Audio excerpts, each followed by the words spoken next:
Hey everybody, and welcome to my channel. I don't know where you're watching this. This could be on Wrestling Travels channel. This could be on my channel, Frisco Flame. Maybe it's even on Wrestling with Regret. Who knows? These are crazy times, but I'm R. Felix Finch here, and I am joined today by the lovely Lee. Is it McAteer? McAteer? I don't quite know how to say it. You know what, Felix? People call me whatever they want to call me, but it is McAteer. But you know what? Call me whatever you like, my friend. Whatever makes you feel at home.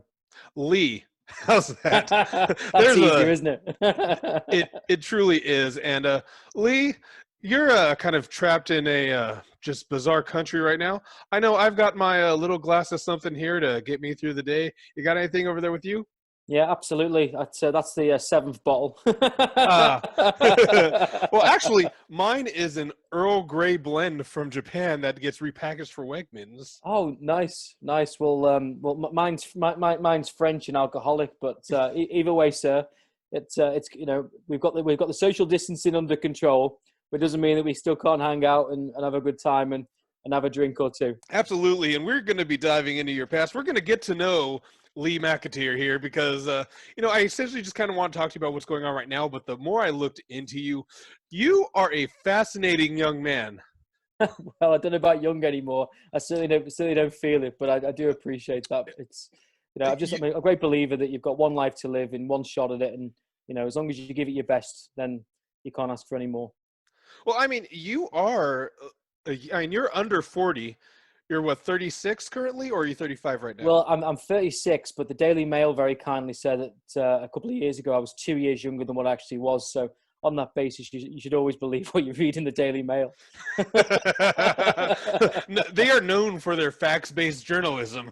Quite. Well, who am I to tell them wrong when they tell me I'm 2 years younger than I really am? Speaking of your youth, did you grow up in Leeds, or did you just go to school in Leeds? So, well, I grew up in a place called the Wirral, which is where the what? It's called the Wirral. What's the real name? No, it's actually called it's.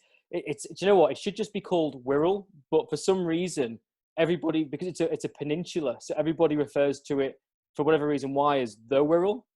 So that's where I was born and grew up, and that's also where Tranmere Rovers, the soccer team that I'm associate director of, that's where they're based as well. But I ended up going to university to do my undergrad at the great University of Leeds. The only thing I knew about Leeds was people were depressed to go there in Doctor Who, and and I had one friend who actually studied abroad in Leeds.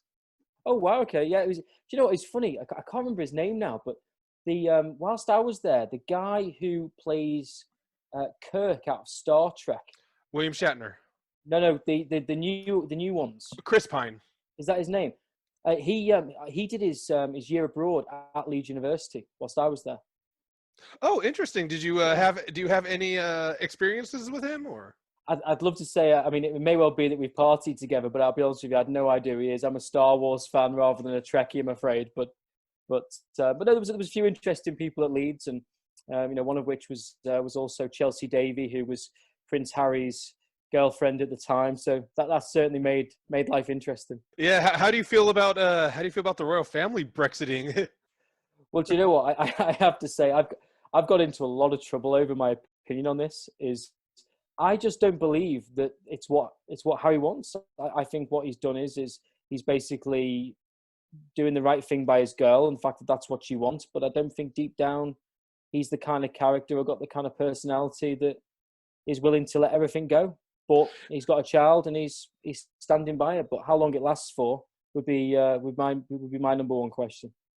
It'll be interesting because at least with Harry's, look at me here talking about the royals, but but it's interesting to me because Harry has always seemed to be one of the more fascinating members of the royals, at least here in the States, because there was his infamous Hitler Vegas party, which we won't go into, but I don't know how that flew over there, but it did not fly well over here.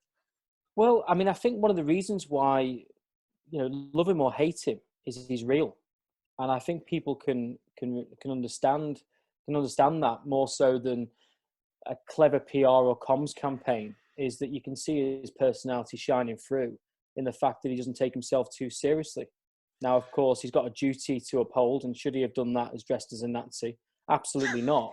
I mean, that's an absolute, that's an obvious point. But ultimately, there's huge fascination in him because I think he's more like his mum than William. I think he's very, I think he wants to do the right thing, but I think he's going through a difficult time that, but my gut tells me is that he will end up coming back into the royal family. But what saddens me is, of course, you get all of this hoo-ha of them going to Canada. But actually what's happened is that since the conversation they had with Bob Iger, that now all of a sudden they're moving to Los Angeles and Meghan Markle is part of a Disney movie, Elephant, I think it's called. So it doesn't come across very well to the British because, of course, Prince Harry's one of our own and we're very proud of him. And now he's left us. Yeah, and he's not even in your Commonwealth anymore with not being in Canada. But an interesting thing to me is there's early interviews where they asked him about what he thought of like George and Charlotte being born, and he's like, the further I get from that throne, the better. I didn't see that, but you know what? Just from the small amount that I know and from what I know of Chelsea Davy being part of Leeds University Law Society back in the day, it's fair to say that they like to party. So. You know what? At the end of the day, if that is actually his decision and that's what he wants to do with his life, then fair play to him. But my gut tells me is that this is not necessarily his decision, and it's what Meghan wanted rather than him. I'll be honest, I don't know either of them, so it's all speculation at this point. Well, Felix, you're wrestling royalty. Surely you should be hanging out with these people. I'll tell you what. If I end up at a show and either Meghan Markle or Harry Windsor are there, I will gladly inform everybody of what he's like. I do have some respect for him though, because like one thing I really love about what the Royals do is you're required to serve in the military in some aspect, and he actually did well in the military, which is kind of amazing when you see how much of a wild child he was at times. Absolutely, he served his country very well, and William did the same in terms of being a helicopter pilot. And the rumours are is that William actually wants to get back into it in terms of helping us right now in what could be described as what I sincerely hope is a once in a lifetime scenario. Because let's be frank, nobody would have thought that all of this would happen. Everybody thought that me and you, Felix, would be in Tampa right now and having a good time, and obviously you'd be selling these lovely pins. Well, that's a really nice cheap plug, but actually in this situation it's a cheap pin. But we all thought that we'd be sitting in Tampa right now having a good time. And for example, one of the plans for what would have been today was we had a great setup with Vicky Guerrero for all of our customers, which would have been today. And you know what? It's incredibly sad to know that isn't happening right now. But the plans that we've got for WrestleMania 37 are going to be incredible. And at the same time, I think people are going to appreciate it so much more, given the fact that we shouldn't take anything for granted. Yeah, that's also going to be in Los Angeles, which is just quite a city. I am a little upset that we didn't get Tampa this year, only because Tampa is at least a bit of a smaller area. It's not quite as busy. LA, there's people there to do F all. People don't just go to Tampa for some reason. So it would have been a great experience. Do you not think that they might end up going to WrestleMania, do WrestleMania in Tampa for 38? Maybe. That is quite a possibility, especially with how much effort they had to probably go into planning that. I don't know how WrestleMania works. I assume there's probably like a Super Bowl bidding process where cities pitch them. I'm going to guess it's like how they got the XFL teams. I would imagine that the different, and I don't know this for a fact, but I would imagine that the states actually bid for it, because the amount of money that it's worth to those towns or cities, should I say, would be pretty substantial. And it wouldn't surprise me if one of the difficulties in terms of why WrestleMania wasn't, well, I say cancelled, because strictly speaking, it's still going on, of course, but in terms of what we expect it to be, it wouldn't surprise me if there was some sort of game of chicken between the authorities and the governors and senators in Florida and WWE itself in terms of where the liability was. Well, Florida just now finally put in a shelter in place, although they've exempted religious congregations, which means, that you're going to get a giant group of people who in this country, it tends to skew to an older generation. So you're getting a lot of very vulnerable people in one spot, not to play this pun, but religiously. Well, here's the thing, is that regardless of whether you're religious or not, is we know from the facts that we need social distancing and people need to stay at home. And that's the one thing that's going to stop the curve from happening until either the summer starts to happen, in which we believe it's going to then die down by default. But we've got to stop it in its tracks. We've got to try and find a cure for it. And the sooner that happens, the better. I mean, I have to say, being April 1st yesterday, I thought this was an April Fool's. But somebody sent me a link, Felix, about the fact that British American Tobacco, in brackets, and in terms of their initials, BAT, as in bat, which therefore I thought this has got to be some sort of joke, but that they're working on a cure for the coronavirus through a tobacco product. I was just like, this has got to be a joke. And then I Googled it afterwards, and it was covered by virtually every major news stream. And I thought to myself, wow, I mean, if it is a joke, it's done very well because everybody's fallen for it.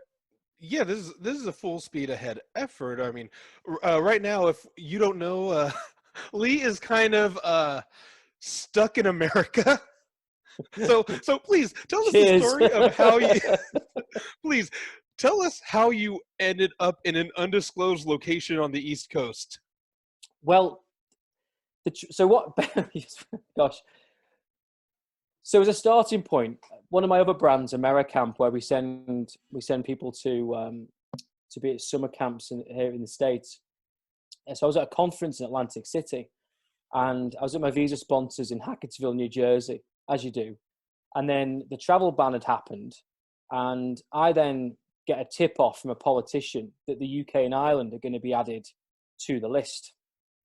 And of course, we've got so much sorted in Tampa, so much stuff booked. So I've got to do a whole variety of things, such as picking up the tickets. I mean, literally everything you can possibly imagine. At that particular point, the only event that hadn't been, inverted commas, cancelled or postponed of that nature was WrestleMania. Now, of course, we all know Vince McMahon's his perception of life is the show must go on, etc., etc. So I had to make a judgment call there and then and say, well, actually, do I take the risk in which I then can't sort anything out, or do I wait it out and see what happens and then get a later flight? So I waited it out, and then unfortunately, then of course the travel ban then kicks in. I then can't get any flights back home. But ultimately, I'm very fortunate in the fact that I've got an amazing family in Pennsylvania. So here I am in Pennsylvania, and yeah, I can't say I was expecting to be here, but you know what?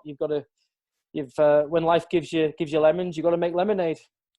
Yeah, I see that. I saw your horse and buggy on Instagram, and knowing Pennsylvania, I'm gonna guess you're somewhere around either Blue Ball, Bird in Hand, Intercourse, Paradise, all of which are actual Amish towns.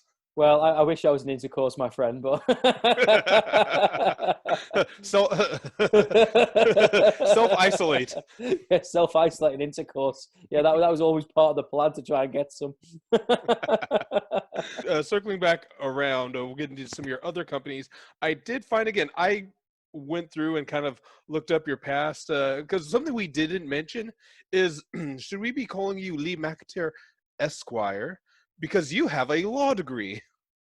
Yes, I do. That was originally the plan, albeit I find that I probably do just as much law now as what I did when I was at the law firm, mostly to do with trademark legislation, because whether or not it's a compliment or not, it depends which way you're looking at it, but I get a lot of people that try and copy my brands. So therefore, we've got to make sure that we're in the position where that doesn't happen. And whether that be the ideas of them, whether that be the actual names of them, we get it on a fairly regular basis. But it was funny because I never expected to be in all of this right now. The fact that I've got all these quote unquote entrepreneurial activities is not something I ever imagined that would happen. I went to law school thinking I was going to be a lawyer, ended up randomly going into the media. So I was an editor for Max Power magazine. So at the time, Felix, and you probably won't be aware of what Max Power magazine was. It's a car magazine, Hot Rod and Muscle Cars. Yeah, yeah. Basically, it was kind of that with modified It cars and girls, basically. Yeah, yeah. So It's like Lowrider magazine here. yeah, yeah.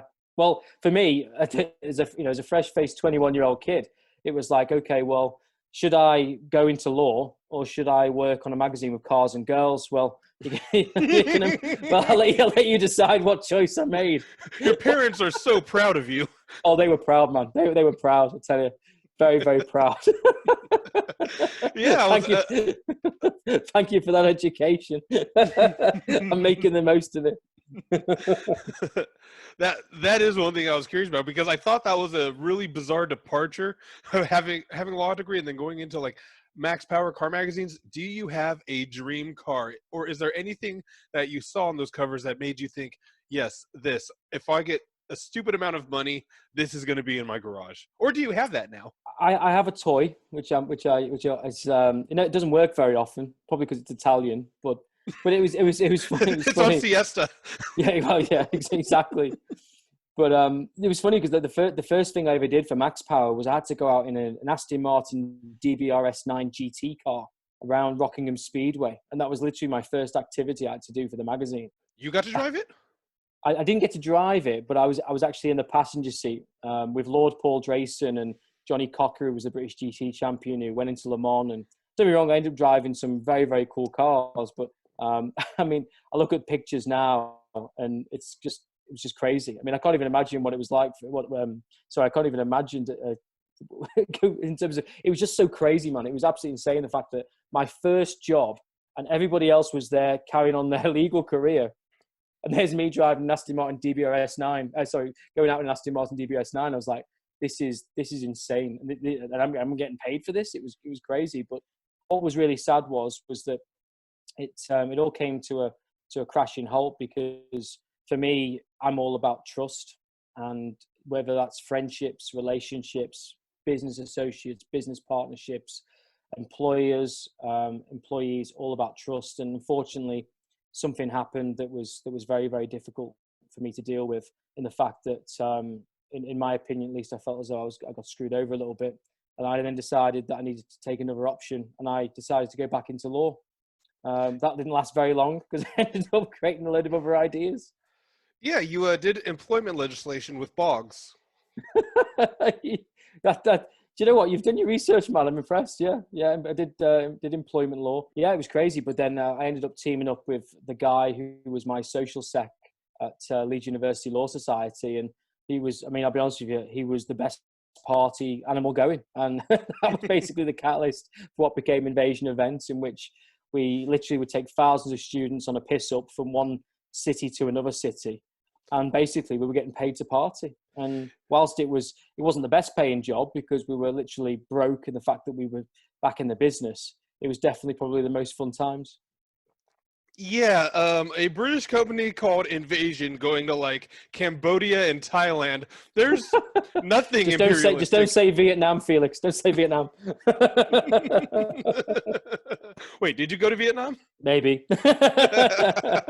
It's called Camp Vietnam, so it's a little bit different. But yeah, my grandfather had some experience with camps in Vietnam. Yeah, well, I suppose considering we're in America, and you've been American yourself, so that's probably not a conversation I should get too deep into. But the idea was that we wanted to make a difference. All of the camp brands that I've got it's about working hard, playing hard, but making a positive impact. And whether that be through true animal conservation, whether that be helping the local community, helping kids learn English, is that the guys that we're sending across, they very much follow that philosophy. And the fact that we can make so many people happy through cultural exchange by making a positive outcome to these guys' lives, whether it be the people that we're sending or the people that are actually on the ground in those locations, it's a fantastic thing to be. And of course, right now with the coronavirus, it's incredibly sad in the fact that we're not able to do those kind of things. I mean, one of the things that we're incredibly proud of is that I've actually got a school in Cambodia, which I don't really tell anybody about, called my grandfather's school, or my grandfather's house, as it's more commonly known. And we literally pay for the education of about 450 kids who, without us, wouldn't get any English tuition. But at the same time, that's been put on hold because we can't send anybody over there right now to help teach the English. And it's very, very sad. But we've got to stay positive. This isn't going to last forever. But what we've got to do is we've got to stay at home. And you know what? Like you talk about your family members there having to fight for the countries and things like that. Let's be frank. Right now, we're being asked to stay home and watch Netflix and Tiger King. It's not. Let's be frank. What our relatives went through is nothing compared to this. And the fact that we've got to stay home, and if we've got to listen to Joe Exotic and Carol, I mean, she fed her husband to the tigers. You know what? I'm so glad you said that, so I can't get sued. Allegedly. Allegedly. Yes. But yes, I'm Team Tiger Poop. I tell you what, though. I mean, what a crazy show. And it's funny because I don't know if you saw on what Lagana was putting out on NWA, but you see that Tim Storm actually knew Joe Exotic quite well. Yes, actually, I've got Joe Exotic. If you go to his YouTube channel, he was frequently a commentator for Texoma Pro, which was down in Ranch Strand in the Texas-Oklahoma area. And yeah, I've heard him commentate some matches, and I had no idea who he was. I'm just like, why won't this guy shut up? And now I know why. It's just, I mean, there was certain statistics on there, Felix, that just made me go, really? There are more more cats, inverted commas, in captivity in the US in these private zoos or in private scenarios than there are worldwide out there in the wild. And I'm thinking to myself, what? Sorry, what? Because of course, you first think that it's Mike Tyson who was the one that had tigers, but actually it seems as though loads of people have them as pets. Yeah, and then on top of that, apparently tigers get you laid. So how was every tiger owner also part of a sex cult? That was just amazing. But yeah, it was just wild, and I love how nobody in that show is babyface. There is no. Everybody is insane, and apparently, cat. I've always known cat people were crazy, and apparently, the bigger the cat gets, the crazier the people get. Well, I mean, it's just. I mean, no wonder that sorry, for, spoiler alert here, but no wonder that guy who was originally filming it all thought that he had $1 million idea before it was all burnt down.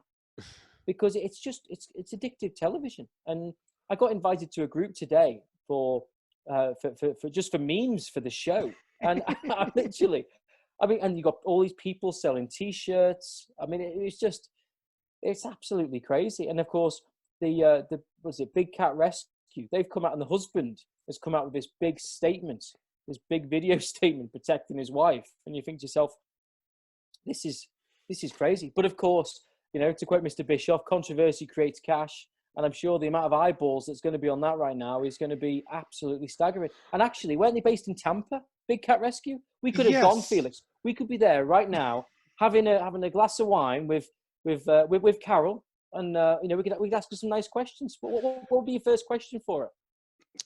No, my question would be for Howard, because I hated Howard the most out of everybody in that show, and I think it's because he seemed like the one sane person in the middle of all of it. Like, he just, for some reason, he deals with that shit, and I don't know what it is. I want to know, how did he get involved in this? like that show was so crazy. And again, I would say spoiler alert, but you know what? You've had nothing better to do than watch Netflix. You should have seen this show by now. It was on the front page, trending #1 in America, probably #1 globally, because American trash is just a universal concept. There's a scene from their wedding where she has him on a leash while he's in like a cheetah toga, and nobody says a word. I am curious what you would ask her. Did you kill your husband? And follow that with, do you have any sardine oil? Exactly. I mean, how would she know that? That was too specific. How do you know to put sardine oil on the shoes? I mean, it's just crazy. O.J. Simpson came out saying, oh yeah, she definitely killed her husband. And if there's one person I trust on alleged murders, it's O.J. Simpson. Yeah. Yeah. O.J. Simpson has a Twitter, and it is bizarre. Do you know what? I follow him, actually. I don't know if if this sounds bad, but I quite enjoy listening to him. I don't know if it's just the fact that there's so much intrigue because of everything that's been spoken about him and written and everything else. But I have to say, if he's saying that she did it, you know, I mean, can you imagine the amount of people right now who are doing their own private investigation on the husband to try and work out how he died? I mean, literally, it's gonna. I mean, dare I say it, you know, people are going to be searching for that. You know, let's just hope they don't search for that more than the cure for this bloody virus. It's like we needed this. It's like the world's gone to shit. We needed to know about the crazy world of large cat ownership and breeding. Well, I mean, I shouldn't laugh, but when the lady gets her arm bitten off, the first thing he does is goes to put the right jacket on to make him look as though he's a medic. I mean, is that your priority? The first statement is, "I am never going to financially recover from this." Have you seen the independent wrestling meme that's going around for that? I have not. Well, literally, sorry guys, no intermissions. It is crazy, and we've gone off on tangent. I mean, you've been in Thailand. Did you see any tigers while you were out there? Did you go to? Well, here's the thing: is that, you know, one of the things that we've been doing with Camp Thailand is getting away from things like that, because these petting areas for tigers is that what they do is they drug them up. It's called, I think it's closed down now, but it was called the Tiger Temple. So then what was happening was everybody would go to Was this that like Tiger a cat Temple. Cafe? Is that like a cat cafe with some giant fucking cats? Something like that, but yeah, it's not quite a puppy parade, is it? But yeah, I mean, literally, what they would do is that they would drug these tigers and wild animals up to the point where they'd be completely out of it. So therefore, that they could take photos with tourists, and so we of course shied away from that. And what we did was that we wanted to offer. I mean, we teamed up with an amazing lady called Lex Shaler, who got named one of Time's People of the Year and who's very close to Hillary Clinton. And what she did was that she literally did true elephant conservation by saving these elephants from the logging industry and giving the elephants a proper home, you know. And I mean, in my opinion, she's probably the leading figure for elephants. And we teamed up with her, and we've teamed up with other people that we know have similar ethos to Lek. So what we're trying to do is we're trying to educate young people in the fact that it's bad to ride an elephant, and actually they need to be looked after in the right manner. But of course, what really didn't help things was Kim Kardashian putting posts out of her riding an elephant. You know, awful, absolutely awful. It's the worst thing you can do. By the way, that actually surprised me, because I only recently found out that elephants aren't made to be ridden, because I figure, you know, a horse you can ride, elephant much bigger. Obviously, you can sit on that without doing damage. Yeah. I'm 250 pounds. That elephant is 2.5 tons. Surely I'm not going to do a thing to it. Well, that's it. You know, I mean, it's crazy. But that's one of the things that we're trying to do is we're trying to re-educate people to say, look, this is how you look after these amazing animals, and one of the main things is you don't ride them. With Australia, you know what you guys should go to? Camp Quokka. Just go to that little island with the. Have you ever seen those things? No. I'll probably throw a picture up, but since are you on your laptop or your phone? Laptop. Laptop. All right, great. I'm gonna send. Go on your phone and look this up. Quokka. Like, this thing is a Disney creature come to life. Like, I showed Shazza McKenzie these things, and she's like, "That's not a real animal. That can't." I'm like, because I'm trying to. It's Australia, so I'm trying. It looks like a meme. Look at that. That's a great picture to choose. Yes, and by the way, that's not photoshopped. Like, go look through like all the Quokka selfies. Those things have learned to take selfies. I mean, it looks like they're getting high off the eucalyptus. Right there, doesn't it? I mean, Jesus. Yeah, like I said, like look through. That's one way to spend isolation. Yeah, there's more pictures you'll see of people taking pictures with them. Like, apparently they're docile enough to where they. I didn't realize that they were advertising crinkle cut crisps or chips, as you guys call them. Look at that one. Dude, they're just so cute. Have you ever heard of duck-billed platypuses? Yes. I just think it's a great name, platypus.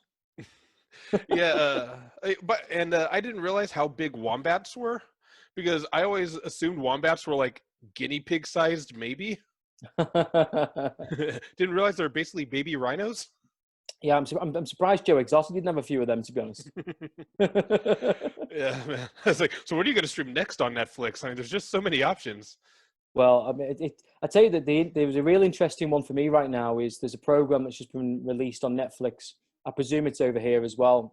Second season of Sunderland Till I Die, which basically covers the soccer team Sunderland, who happen to also be in the same league as Tranmere Rovers. So it's really interesting to me and the guys that work at Tranmere, because it gives us. It's funny because it's like we deal with a lot of the same stuff that's in the show, obviously, because we're in the same league. But for me, it's compelling watching. It really is to see what the football team is like. Sorry, soccer team is like behind the scenes. You use your very, feet. very cool. Okay, Absolutely. I'm adding that to my queue. I've added it to my queue. Good man. It's because, again, I mean, I'm so blessed in the fact that Tranmere is my team. So the fact that I can help the team out in any shape or form, just for me, is pinch yourself territory. So it's yeah. I was curious what your role was as associate director. Well, quite honestly, is first and foremost, I'm a fan, and the chairman and vice chairman I got quite close to, Mark Palios and Nicola Palios. Mark used to be the ex-chief exec of the Football Association, and truthfully, he's a real mentor to me. And actually, I don't think I've ever said this to him, but he's become like really like a massive father figure for me. And the fact that I've learned so much off him in a short space of time. And actually, he's all over the press at the moment because, of course, right now all the football leagues have stopped, and there's obviously massive repercussions for that, for revenue, for these clubs to be able to survive. And the reality is that Mark has got the most amount of experience in doing this because of his background. Since I'm right here in my home office, let's see. It's not a quokka, is it? Is that what you're trying to? It's not a quokka. A quokka. Oh my word! The hammers. I've got like 4 shirts. Well, you know that Aaron Cresswell started his career off at Tranmere. Did not know this. That's awesome. Yeah, he started off at Tranmere, and we're very proud of the fact that he got England caps. So all started at Tranmere. He should be playing a lot more for West Ham, by the way. Yeah, like you are a lot closer to the teams than I am. I have 0 pool. Yeah, I'm just glad that West Ham is probably not going to get relegated now.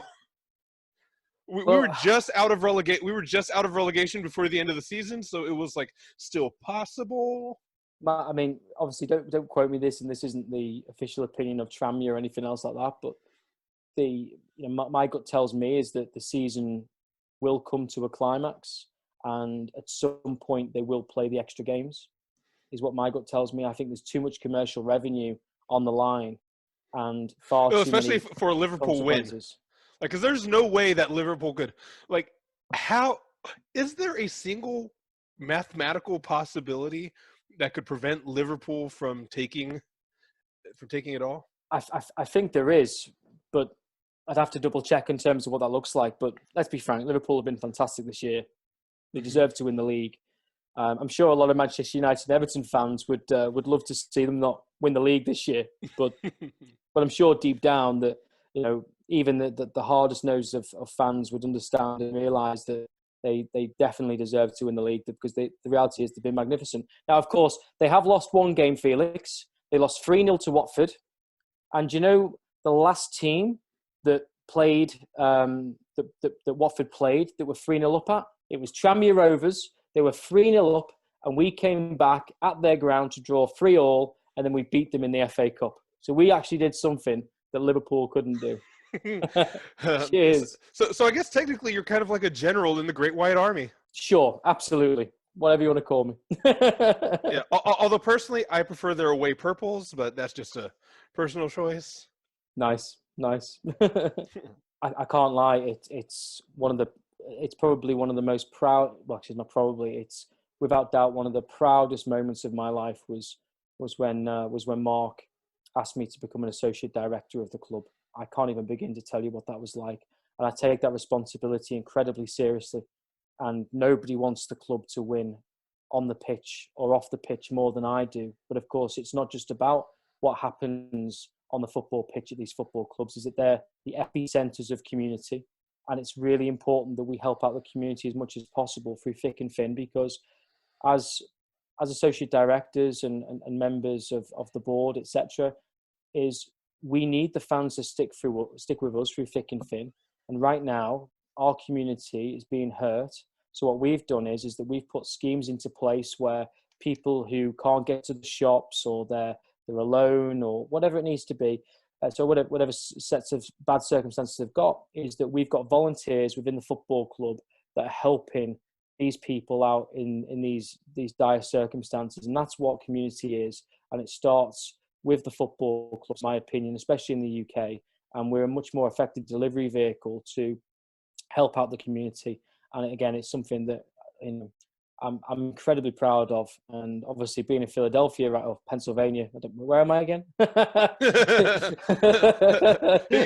had about 6 hours sleep in 2 days of dealing with everything else I'm dealing with. But no, it's incredibly proud, and there's so many amazing people at Tranmere, and I will forever be thankful to Mark and Nicola Palios. It's a phenomenal experience, and I'd run through brick walls for them both. I really would. Speaking of like dream gigs, wrestling travel, which I take it has you kind of were able to piggyback off of your experience in travel itself. We've talked about this before, but in case they don't go watch that shorter 15-minute video and watch this probably hour plus video, give us the story of the inception of wrestling travel, because as far as I know, an ex-girlfriend kind of made the genesis of it through a gift. That's right. Yeah. Obviously, always thinking of the brand Felix, you know.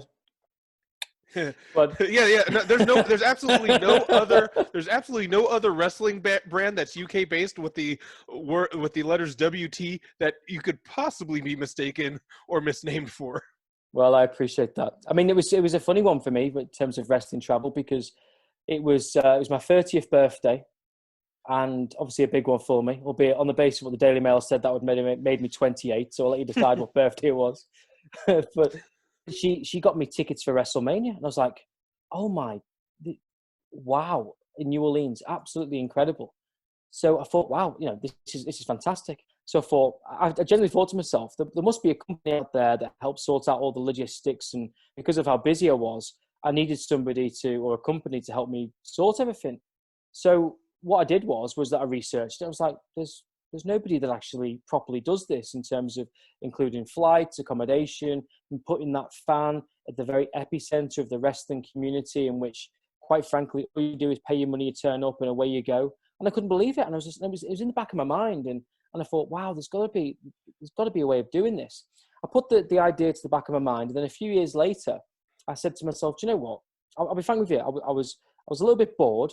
I had a little bit of time to myself for once. And instead of relaxing like what most people do, is I find my relaxation in creating ideas. I mean, you know, like all these different things, these are different ideas and stuff that I'm working on at the moment, even for all of this. I thought, wow, you know, let's give this a go. Let's try it. So I gave myself a £500 marketing budget, but I had the travel bonds through, in the UK, to be an official travel company, you've got to have certain travel bonds. And I had all of that, which of course I don't dispute put me in a very decent position in terms of trying to put the idea together. But still, I mean, literally any travel company could have come up with this idea, though. Well, yes, strictly speaking, yes, they could have done. But I think the difference was, in this set of circumstances, is that I was a fan. I've got the experience of putting travel on, etc. And yeah, I mean, it went crazy. I can't lie to you, Felix. The first year we did it, especially for one group, it was a disaster. It was a disaster. We got let down very, very badly by a hotel. We got told that it was all going to be sorted, and we literally arrived there and it wasn't. And it was our biggest lesson. In fact, it was probably, I would say, the single biggest lesson I've ever had when it comes to all of my brands. And I think I've got about 30 odd different brands now, I think. And that was that. I mean, I can't even begin to tell you, you know, and ultimately, you know, we ended up looking after those people and gave people compensation and all sorts of stuff to try and apologize basically for what happened there. And yes, the reality is we got let down by suppliers. But at the end of the day, we had to take responsibility for it. But from that, what we've done is that we had an unbelievable WrestleMania 35. I mean, we were staying in the same hotel that Baron Corbin was in, The Undertaker. I mean, it was unbelievable. And, we learned our lesson. And what's really sad for me is that the stuff that we had planned for this WrestleMania, and I'm not saying this to plug the brand, I'm really, really not, but we really, really went overboard. And it's just so sad that we're not able to put these things into fruition. But what we've done is, again, because we want to go the extra mile for our customers, is that we've basically said to them all, look, if you want to defer to WrestleMania 37, not only will we do that, but we'll upgrade you to our top of the range package. And legitimately, it's costing me £300 extra per person. That's on the bottom line to transfer them all over to WrestleMania 37. But I'm so desperate to show these guys what wrestling travel is all about. And you know what? All the talent and everything that we'd had lined up, we're just going to have to make it bigger and better. And at the same time, I've got no doubt that everybody is going to enjoy it so much more purely because they will never, ever take these things for granted. And also, like, one of the good things is with a city like Los Angeles, it's easier to over deliver because there are people who might come at a lower price point as far as talent goes that already happen to be there. Absolutely. The main thing. Can you get Prince Harry? well, I could probably contact Chelsea Davy probably. So, but whether or not they're still speaking, albeit she did go to his wedding, but I'm not going to go into that. But I kind of want you to go into that one. I'm not going into that. But the thing is that what I want wrestling travel to be is I want it to be at the heart of the wrestling community. Now, look, I'm not going to sit here and say that if people decided to do the package themselves, that they couldn't save money. We're not here to say that we are here to offer the cheapest package. But what we want to do is we want to offer a package that has great value in the fact that you don't know who's going to turn up. You don't know who's going to show up. You don't know who you're going to watch the actual events with. Because, I mean, honestly, we had WWE Hall of Famers lined up. We had, it was just... And by the way, a massive shout out, by the way, to Jake the Snake Roberts' daughter as well, because she was so understanding with all the stuff that was going on. So massive shout out to her, to Cody. But again, it was so difficult because we wanted to smash it, and of course we're now dealing with all of this, and we've making the decision to get everybody across to WrestleMania 37. But from a business perspective, what's very, very difficult for us is that right now is that we haven't received the money back from the flights. We're still waiting for money back from hotels. Of course, everybody is waiting for money back when it comes to the tickets. And we're also waiting for money back from the Amalie Arena. So right now, the whole travel environment, travel community has come to a stuttering halt because everyone's waiting on different people. So I really want to, for the wrestling travel customers, who are part of our community, if you've decided to defer over to WrestleMania 37, thank you so much. It means the world to us, and hopefully our commitment to offer. And by the way, Felix, you've obviously got to come, bro. You know this. Obviously, you're obviously going to be our guest or whatever.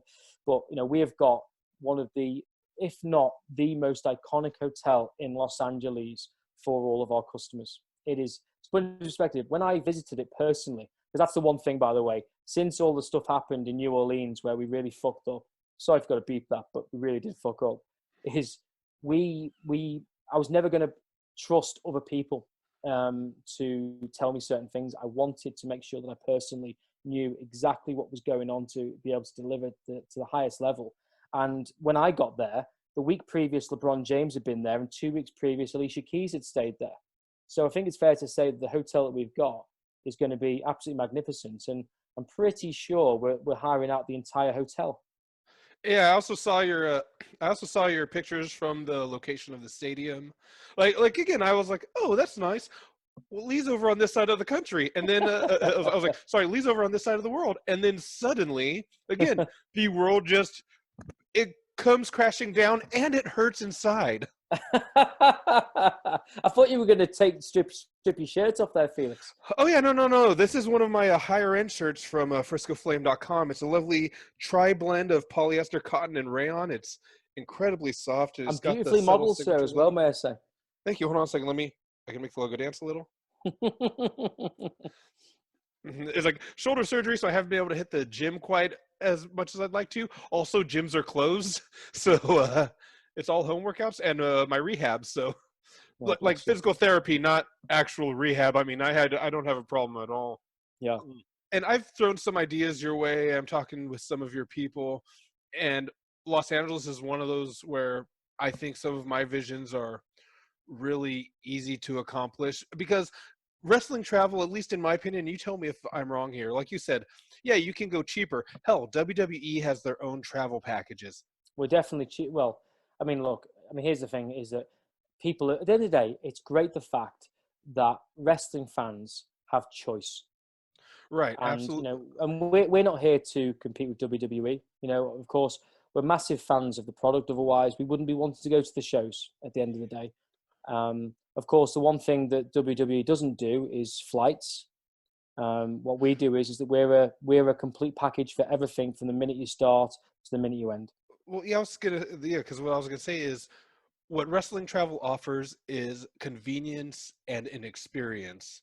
That's what you want, and at least when I've come around your thing and talked to anybody dealing with you guys, there hasn't been anybody I've talked to that's been unhappy with their experience. They've talked about how much time it saved them to go through you guys and how much fun they were having at the different events. Even Well, something like Full Gear, which was an interesting it experience. certainly was. It certainly was.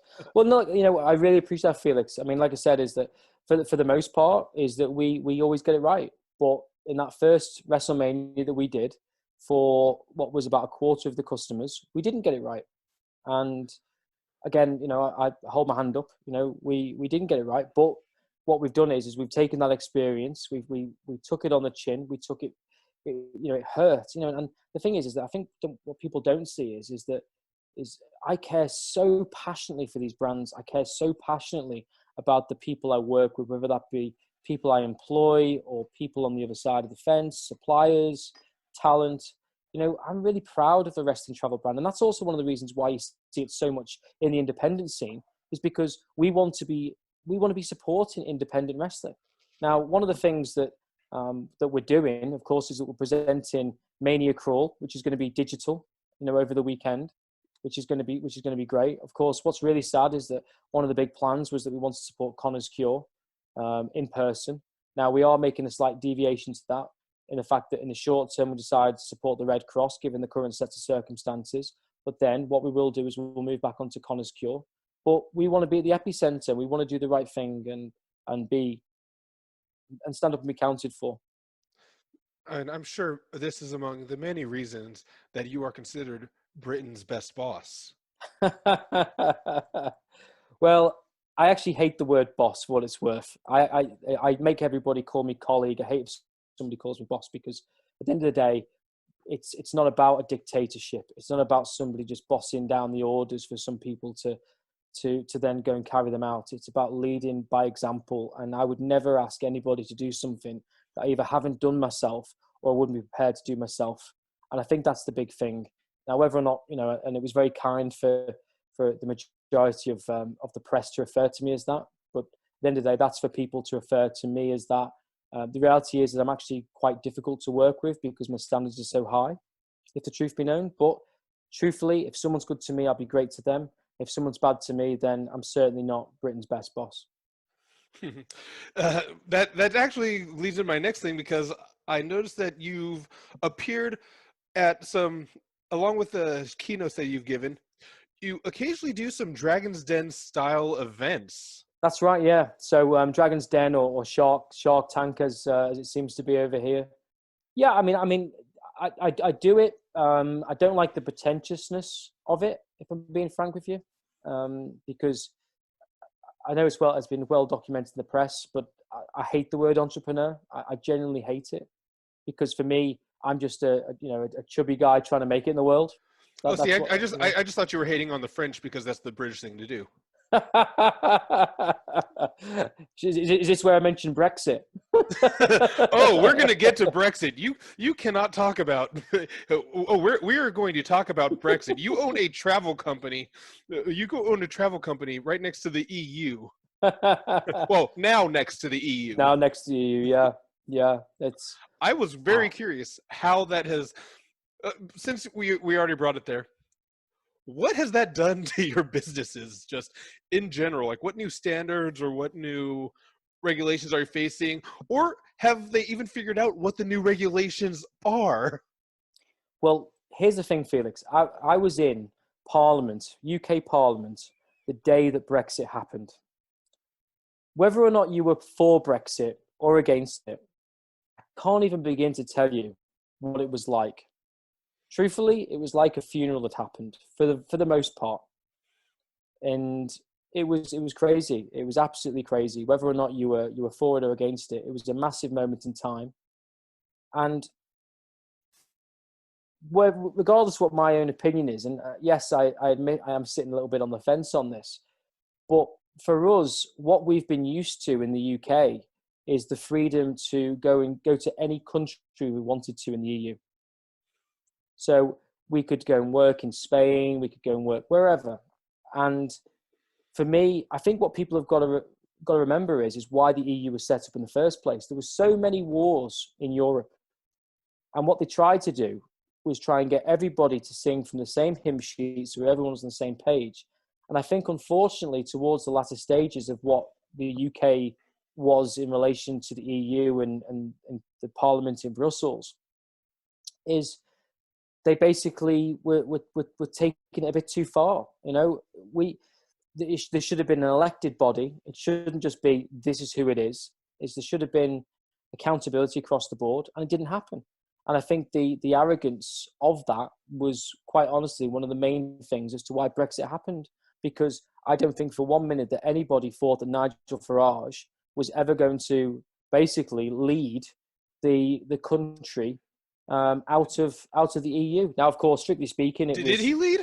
Well, that was the thing. But he didn't lead in terms of this is the title. But a lot of people were alluding to what he was saying and believed what he was saying in terms of the rhetoric. And of course, things like we're going to save 350 million for the NHS and all this other kind of stuff. When the actual reality is that it was actually probably going to cost us 20 million pounds more than what it was going to save. So the problem is there's so much rhetoric that goes back and forth. Politicians making misleading statements? That doesn't seem right. Well, hold on, let me go watch this coronavirus. I've got a lot of them, so I've got to be careful. I play football with one of them, and I'm on the advisory board with Leeds University Law School with Sakir Starmer, who's about to become the new Labour leader. So there are some great politicians out there, but of course, like any walk in life, you've got your good people and you've got your bad people, and it's about finding the good people and trying to deviate away from the bad.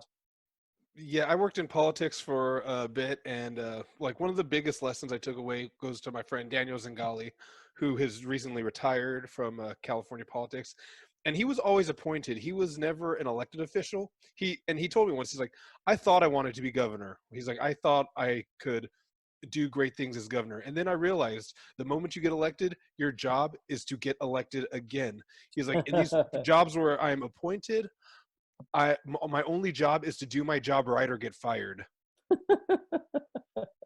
Well, it's true, but I will say this, and I've been asked many times, and I've skirted around the question, but I do think at some point I would like to become a politician. You know, and the reason why I say that is because having dealt with a lot of them with different parts of my business, is I feel like whilst there are some great politicians, and there really are, is I still think there isn't enough politicians out there that have got the business acumen and the commercial awareness of what the country needs. And I think you can say that regardless of country. It could be the UK, it could be America, whatever.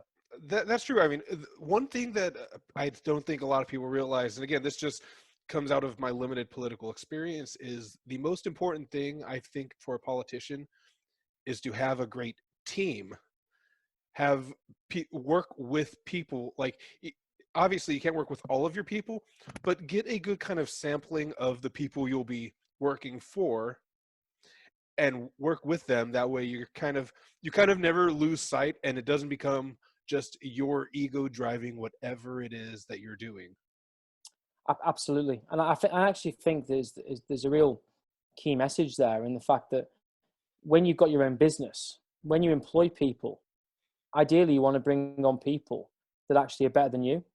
But there's three things that you should be looking for when you employ somebody, in my opinion, is, and I can't take credit for this. This was something that Warren Buffett actually said to Bob Iger, who's now the chairman of Disney. And Warren Buffett said, there's three things you should be looking for. It should be intelligence, energy, and integrity. But the thing you've got to look for first is integrity.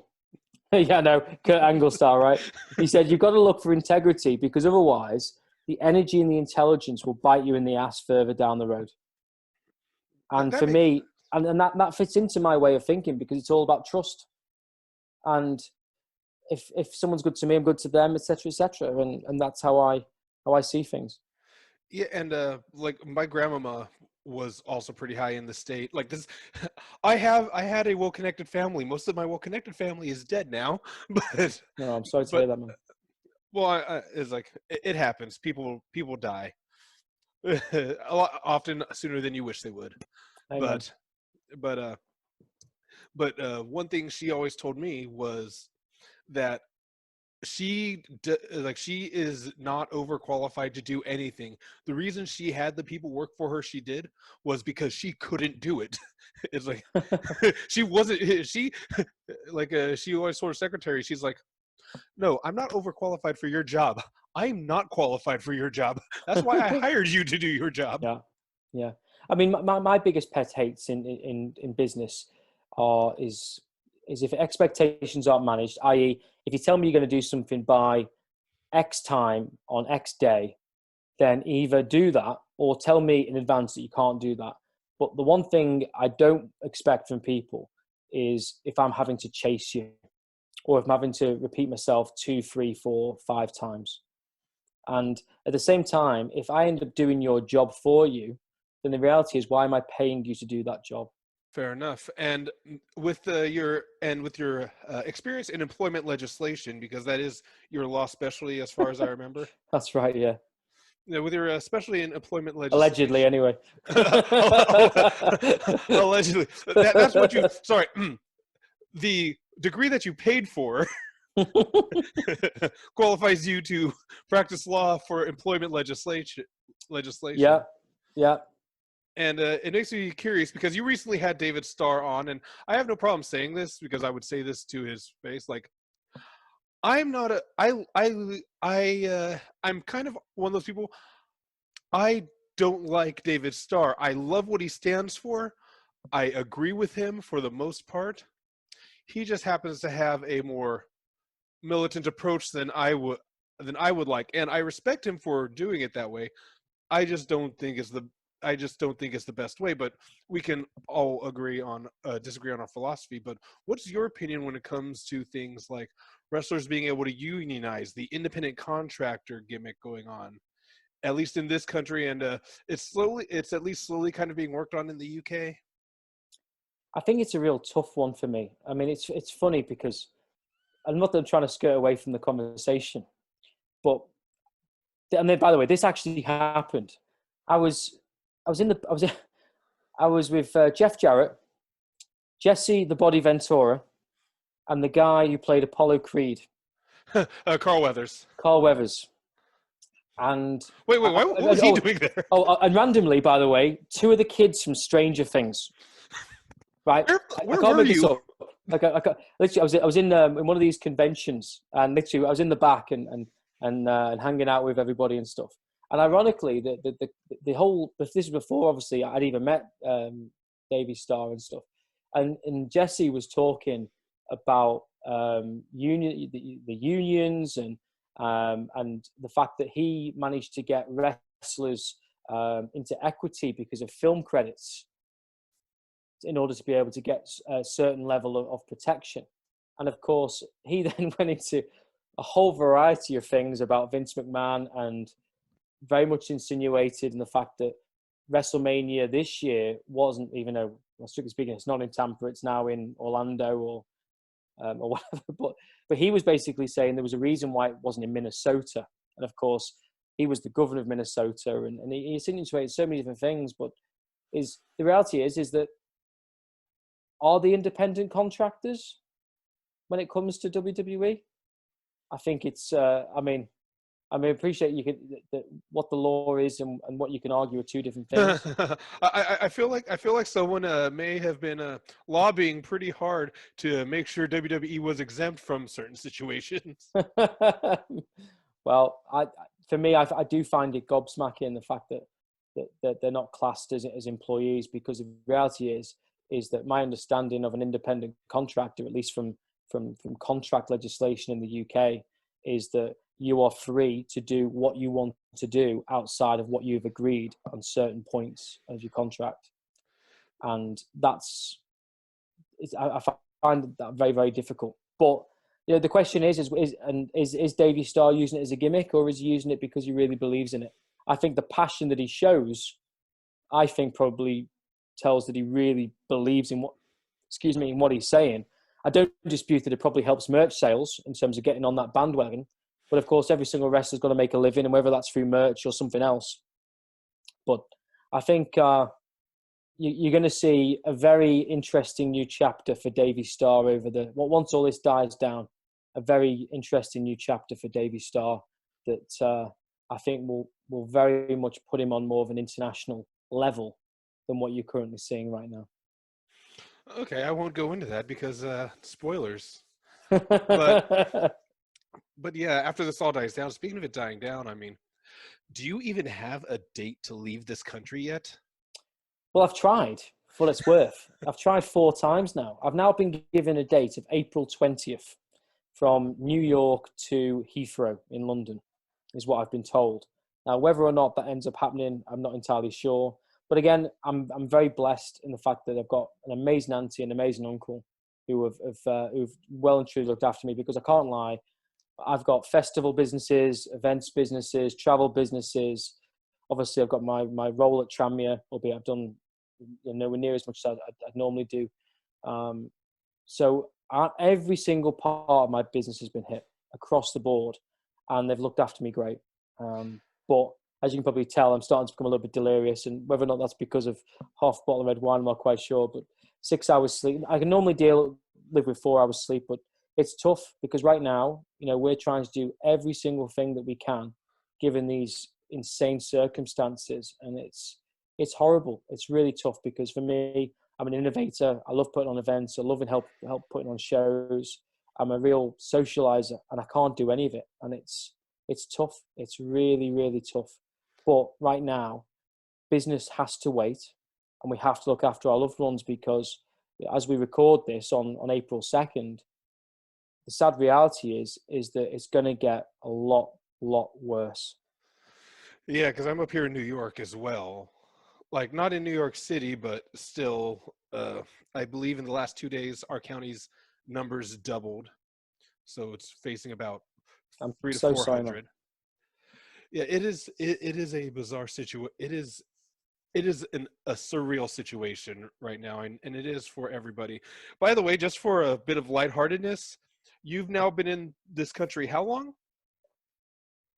Well, I've not outstayed my ESTA, which is the main thing, because otherwise I wouldn't be allowed to get back in the country. But gosh, how long have I been here for now? What day did you fly here?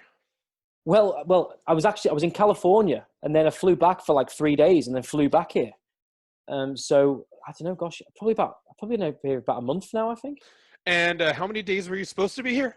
Well, it depends if the US government's listening. But no, this is the thing. Jokes aside, is I was only meant to be here for 5 days, so I've only got certain things with me. So every single conference call I'm doing, or media, or podcast or whatever, I'm either wearing my AEW shirt, or I'm wearing a Hugo Boss top, because that's the only tops that I've got with me. Because like I said, I was only meant to be here for 5 days. But again, it's just right now, it's a crazy time, and I mean, let's be frank, fuck this virus. It's a fucking nightmare. It's just, sorry for the profanity again, but it's like, hey, it's just, Yeah, no, it has been insane. Like I said, that's one thing I've just kind of I was curious about how hard it hit your travel business outside of wrestling, because I figured it was going to hit as soon as the UK and Ireland uh, got added to the list. I think you're actually the one that tipped me off to that being ready to happen. But just travel in general has come to a screeching halt. It has, but the one thing that we've got to do is we've got to stay positive in the travel and events industry. Is that there is going to be, in my opinion, the minute that this comes to an end, and it will come to an end, Felix. There's no doubt about it. It will. Is there's going to be a boom period because, like I said, people are never ever going to take this again for granted. The opportunity to travel, go to the pub for a pint with your mates. I mean, I'm in a relationship, but I would imagine Tinder is quite interesting right now. You're probably really getting to know people. I loved it because Tinder actually put up. Let me see if I can find it.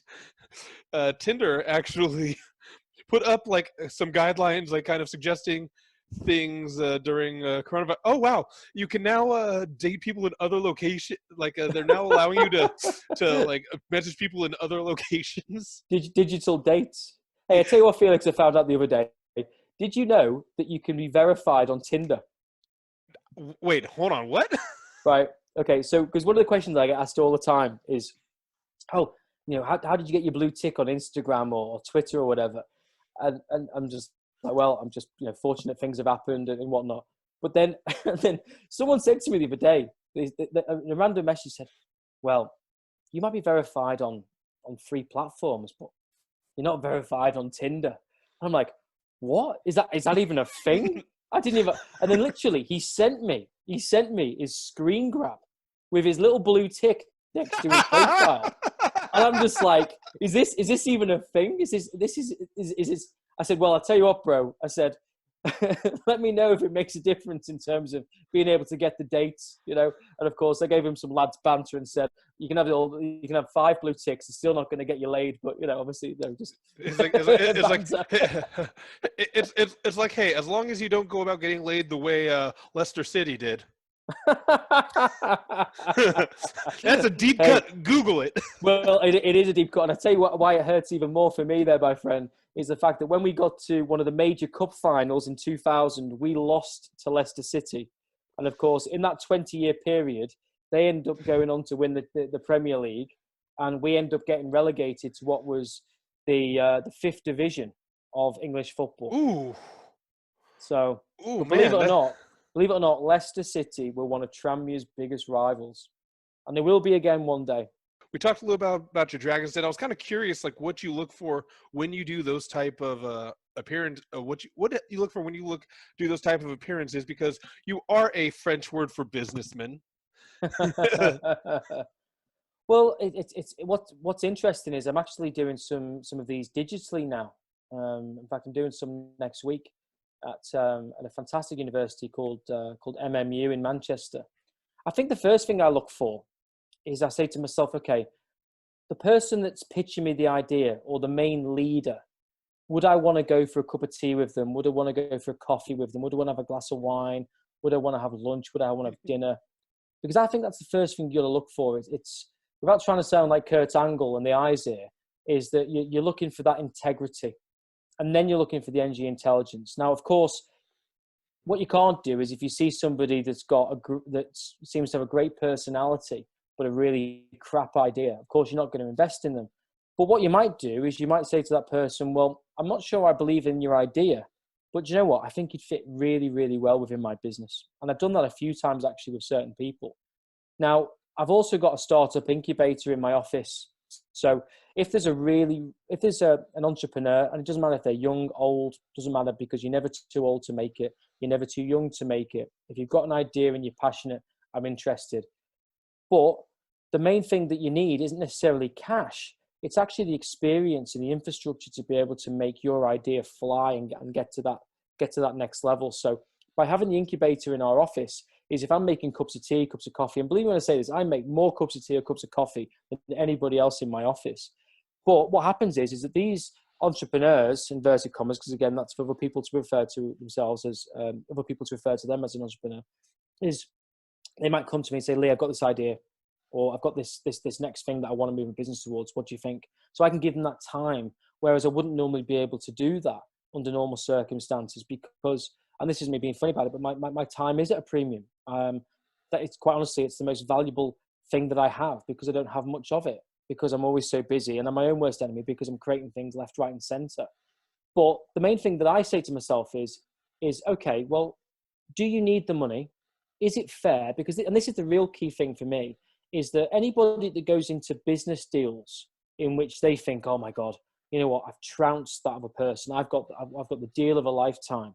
That's not good business. What's good business is where each side thinks they've got a great deal, because therefore the relationship will flourish so much more. And you should be there for that business through thick and thin, because if they're good to you, you should be good to them. You know, I've got a circumstance at the moment where I've got one of my suppliers who's really, really suffering, like really suffering. And what we're doing is that I'm getting some of my guys to actually take on some of his business, in which I'm basically paying the staff to do that for him. Now, that's where great relationships should come in, because God forbid that I'm on that other side of the coin. I would hope someone would do that for me. But again, you've got to ask yourself, is the idea good?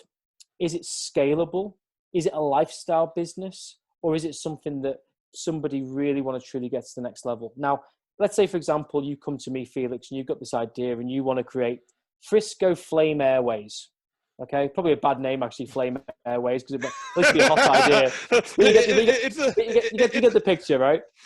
I get example. Example, right? You didn't say good example. Well, I didn't say good example. But of course, if you're trying to do that, then I know that to get that off the ground, you're going to need a stupid amount of money.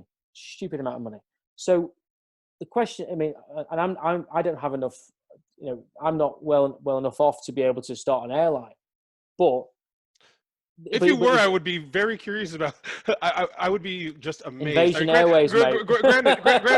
Granted, I have a decent idea of what your general kind of net worth is, and I'm still amazed you dress like you dress like a dude at a party in college. Well, I appreciate that, man. Thank you very much. But you know, but like I said, I'm just one of the boys, and at the end of the day, it's like I said, I'm just a chubby guy trying to make it in the world. But no, I mean, I love looking at new businesses. I'm always intrigued by new business, and if I can help, I genuinely will. And a lot of the times, especially with some of the young enterprise events I do for it's like Shark Tank and Dragon's Den, etc., is if I don't think it's investable, is I will give some time afterwards without embarrassing them in front of other people as to why I don't think it's investable, or I will give them an idea in terms of what they could do to tweak it, to make it to the point where, yes, it might become a lifestyle business, but it's a business nevertheless, and someone can make an income and a revenue. But there's some very, very talented people out there, but there's a big difference in terms of talented and the ones that are willing to go that extra mile. And I'm not better than anybody. In fact, I'm nowhere near better than anybody. But the one thing that I do have more than anybody is my work ethic is second to none. And I give it absolutely everything that I've got every single day. You know, I wake up and I want to better myself. I want to better the brands. I want to do something. I want to, you know, whether it be doing some crazy stuff like turning my office into the world's largest adult ball pit. I want to do stuff that's memorable, you know, and I'm working on that every single day. And whether or not we're in times of crisis like now or the good times, is there's always opportunity out there. There's always a different shot. But what you've got to do is that whilst those are losing their heads around you, you've got to keep yours firm so you know exactly what you're going to do next. Because as a leader, everyone's going to come to you for the answers. You might not necessarily know what the answers are, but you've got to go with your gut instinct and go with your reactions. And you know, there's some great opportunity out there, but you've got to go that extra mile, because these so-called entrepreneurs that just want to have a 9-to-5 life with a great income, I'm sorry, but it's just not a reality. And these other businesses out there that are just obsessed with getting investment, well, and they celebrate investment. Well, I think to myself, well, hold on a minute. You've got to pay that money back at some stage. So why are you celebrating that? Again, I appreciate if you've got a ridiculous business that needs a massive amount of money, say, for example, a manufacturing business, that might be one thing. But I think there's far too much emphasis on celebrating investment when a lot of these ideas out there could do it through hard work, grit, and determination. That's great, because that was actually kind of one of the things I wanted to ask you was, like, right now we're in a global crisis. There are a lot of people that don't know at the end of this if they have a job. They don't know Yeah. how they're going to take care of themselves. They don't know what's. They just don't know. That's the problem right now. Is nobody really knows what's going to happen next, or when it's going to happen, or even how. But what is the kind of the advice you'd give to people in this time that are looking to do just something? They're looking to be able to better themselves. They're looking to be able to come out of this situation at least kind of at a same-ish level, if not better than before. It's a great question. The one thing you can't do is sit on your ass and do nothing. Right now, even though I have very little time, is I'm educating myself. So I've been doing master classes. So I've done the Bob Iger one. I've done the Chris Voss one. So my plan is that I try and do one master class a day is what I try and do. Now, in that time, I'm learning. Of course, I'm also watching Tiger King, but let's be frank, who else isn't? But Everybody's watching Tiger King. everybody's watching Tiger King. It's either that or a Trump press conference here. So, well, to be fair, I watched that as well before because, of course, that's got massive ramifications for Americamp and the other businesses. But the thing is, you can never rest on your laurels. You've got to continue to learn. So if you've got downtime, find some courses. Ask yourself, okay, what am I really interested in? Read books. Do master classes, do online classes, re-educate yourself, or if there's somebody that you really want to speak to who is someone that might inspire you, well, do you know what? Reach out to them. Do you know what? They might not reply, but you never know. They might reply, and all of a sudden you've done something great. In the UK right now, 750,000 people have volunteered for the NHS. And it's incredible. And one of the things that's been happening is at set point, and ironically it was today, is it's clap for the NHS, because we're so proud of all of the people that are working, our doctors, our nurses, everybody. And there's a lot of rest and travel customers they're in the NHS. Raymond Scott, who's been with us from the very beginning, our very first WrestleMania. Big shout out to Raymond. He's part of the NHS, and we're really proud of everybody that's doing that. But you've got to continue to learn. You've got to push the proverbial envelope and say to yourself, okay, well, what else can I do? Now, there's always opportunity out there. In a crisis, rightly or wrongly, the opportunity might not necessarily be the one that you want, but actually, if you need to, for example, put food on the table, I would imagine, this is definitely the case in the UK, is that supermarkets are desperate for people to help out. I would imagine that's the same here in the US. So here's the thing, is that whilst some of these jobs that are available might not necessarily be the most attractive ones, that work ethic for me, if you get to a job interview with me, is massive, because some of the very best people that I've either had working for me or still work for me have worked at things like Burger King, McDonald's, Tesco, which is basically a rival to Walmart in terms of, as Walmart own Asda in the UK, so it's a rival to that. But these people that have worked on that shop floor, they've got great business ethics. Do you know what? The ones that aren't willing to just sit there and go and feel sorry for themselves, but actually try and make the most of the crisis, make the most of an opportunity, they're the ones that are going to survive this. But there's no magic wand to say, okay, here's a job and here's the money. You've got to work hard for it. You've got to go the extra mile. And you know what? Say, for example, Felix, like yourself, you reached out to me and said, would you like to be on the podcast? We'll do a show. Amazing. You're doing exactly that under very difficult circumstances. And of course, you just come out of surgery. By the way, spoiler alert, Felix is a massive fan of Frozen. Check out the video, by the way, when he's having his operation. But the thing is, that they're the kind of things that you've got to do. You've got to go that extra mile and re-educate, put yourself out there, because there will be opportunity. But you've got to take risks. For sure, man. That's been wonderful. And I do think something you said earlier is quite prescient, is that this will come to an end. We may not know when it's going to come to an end yet. We hope this summer, but we don't know for sure. We don't even know if this will come back, but we do know that there is a light. And when that hits, I do truly believe like SummerSlam, I'm gonna drive to Boston for SummerSlam because I believe that that will truly live up to its moniker of the biggest party of the summer. I think that will be a true celebration of wrestling there in Massachusetts, and it will be just a joyous occasion. If all in, no, sorry, all out. Which one is it? All out. All out in Chicago again, Labor Day weekend. That is going to be a massive celebration if that's able to go ahead. Well, it's going to. I tell you the reason why it's going to be the party of the summer is my understanding is Hall of Fame's going to be on SummerSlam weekend.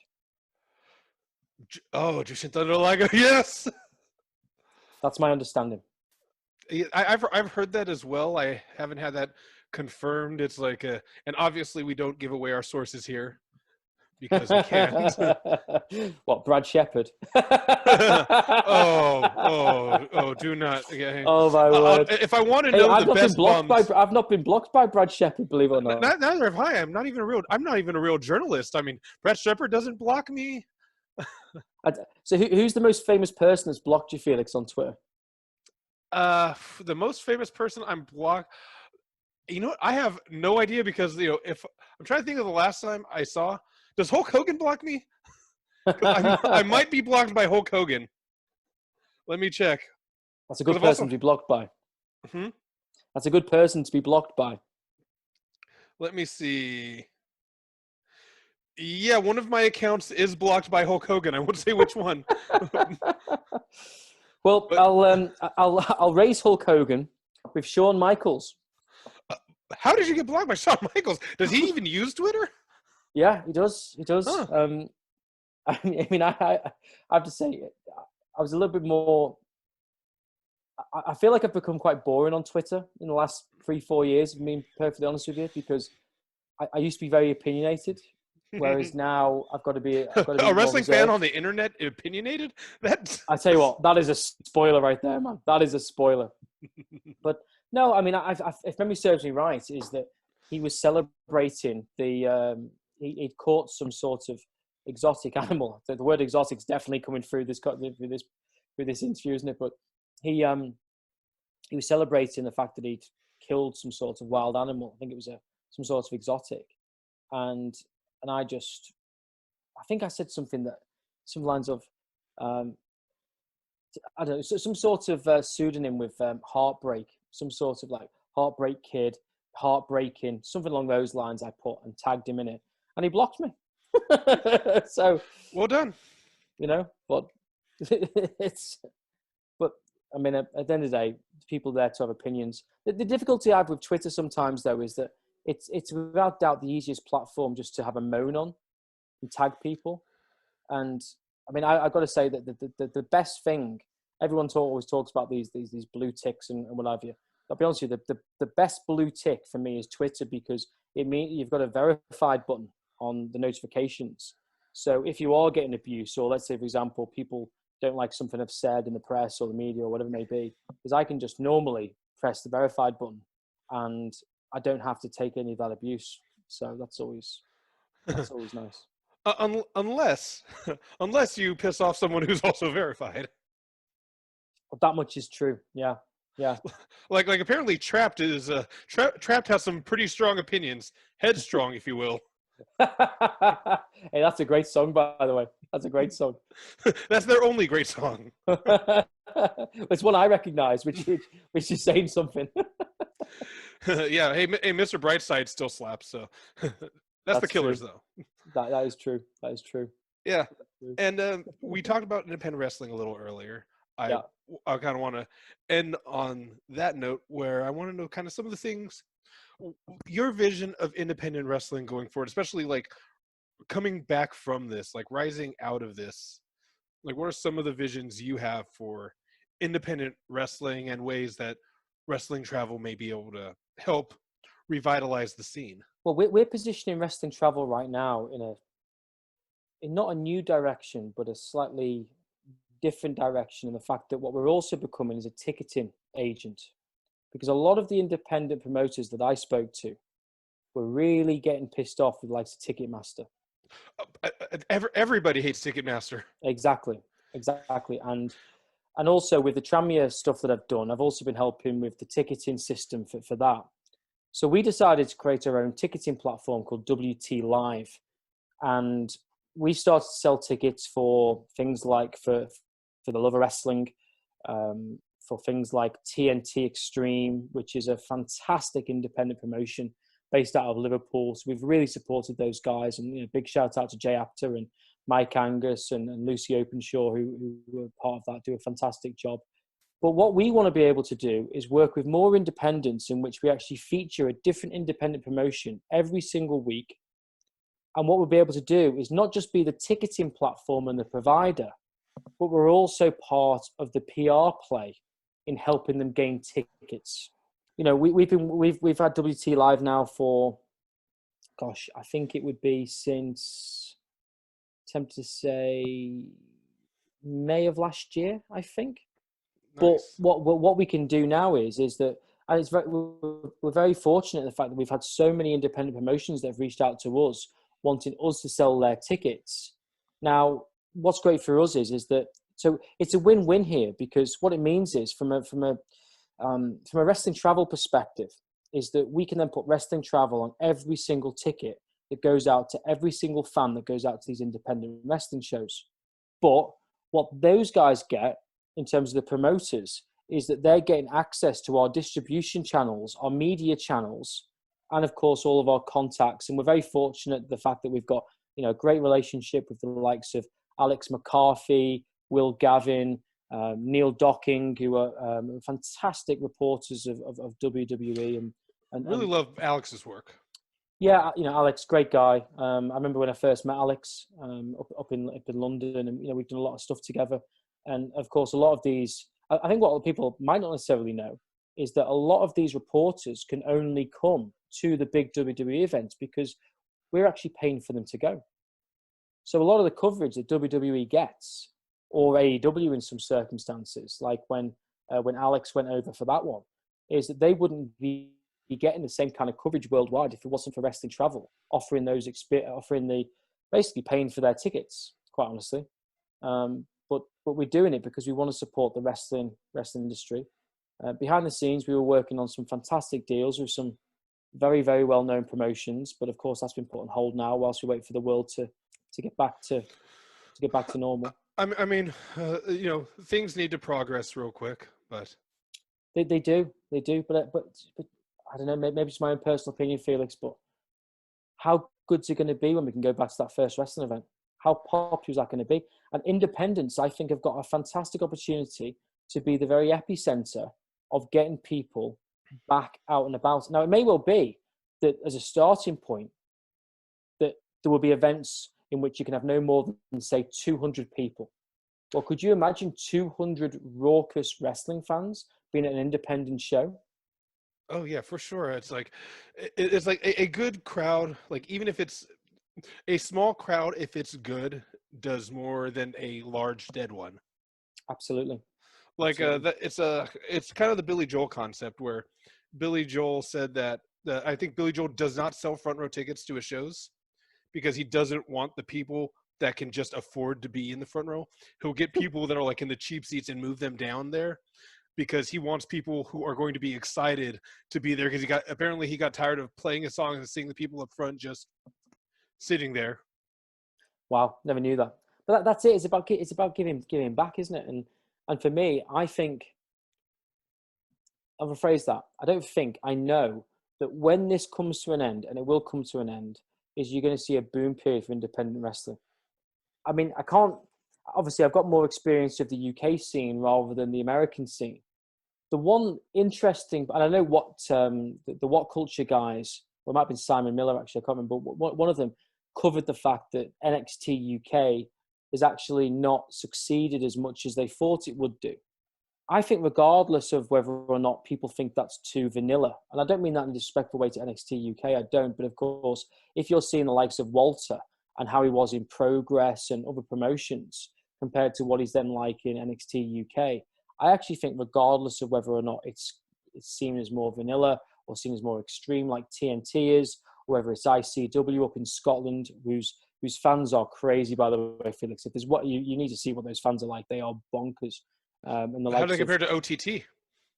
well, there's only one way to find out, my friend. But I think it's going to be a boom time for wrestling as soon as this is over. I really, really do. The question is how long can we go through this period for? I mean, I know without revealing sources, I know that WWE actually did 7 days filming straight today in order to have enough programming for the next few weeks. So, of course, they're planning for the worst case scenario on the basis that it's going to get worse. And obviously, the Performance Center is going to be locked down now because of what's happened in Florida.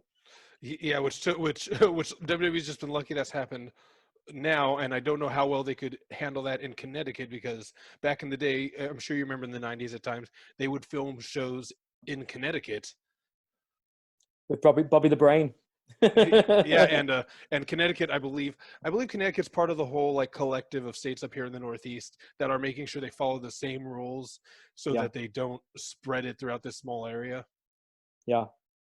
I just think it's going to be a boom period, Felix. I think there has to be, because people are going to be so pissed off towards the end. I mean, look what's happening with Italy. It's horrendous. But what was happening was that they were singing, they were trying to make the best of a bad situation, and now there is no singing. People are getting restless, and where it's going to become very, very difficult is what that fine line is between an economic balance and the mental well-being of the people that are staying indoors in relation to the virus itself.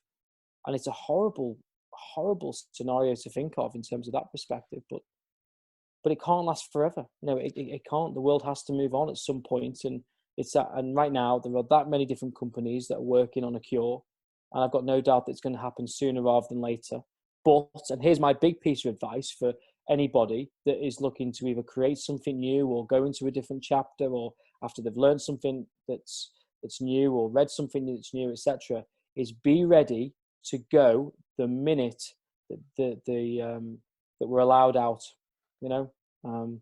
Literally, it's going to be a great time for when this is over, because we're all going to be so excited. I think, can you imagine what the party's going to be like, Felix? It's going to be insane. Oh, it is orgies everywhere. How far can we get from social distancing? We'll go from social distance to just unlimited closeness. Absolutely. But again, you look at what our forefathers went through in horrible wars, etc. The reality is we're being asked to stay home, watch Joe Exotic, or learn some new skills by doing courses, reading books. And actually, do you know what I think it's made us realize how much we appreciate our loved ones even more, because we should never take anything for granted, especially our loved ones. For sure. Like I was trying to hustle to be able to go see my daughter in May. Like back in February, I'm like, hey, look, my daughter finally moved kind of back home. I'm going to try to make it out to see her in May. That's not happening. And even once this lifts, probably going to wait a little bit longer, because she is immunocompromised. She does have those issues. It's like, well, I cannot go see her without putting her life at risk. And it's like, well, who else would I want to see out there?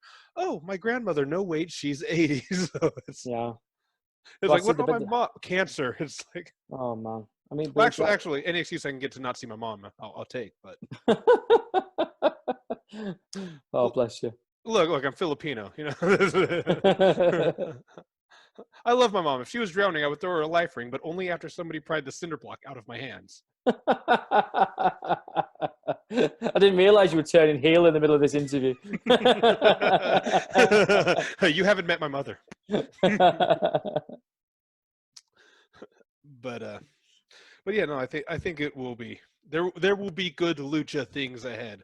In fact, that's one thing I've kind of started writing. No one knows about this article yet, but I've started going back through Lucha Underground, and I'm like I'm watching the episodes because I never saw it the first time it came around. And plus, as a wrestler, lucha's always kind of been my weak point, so it's like study time.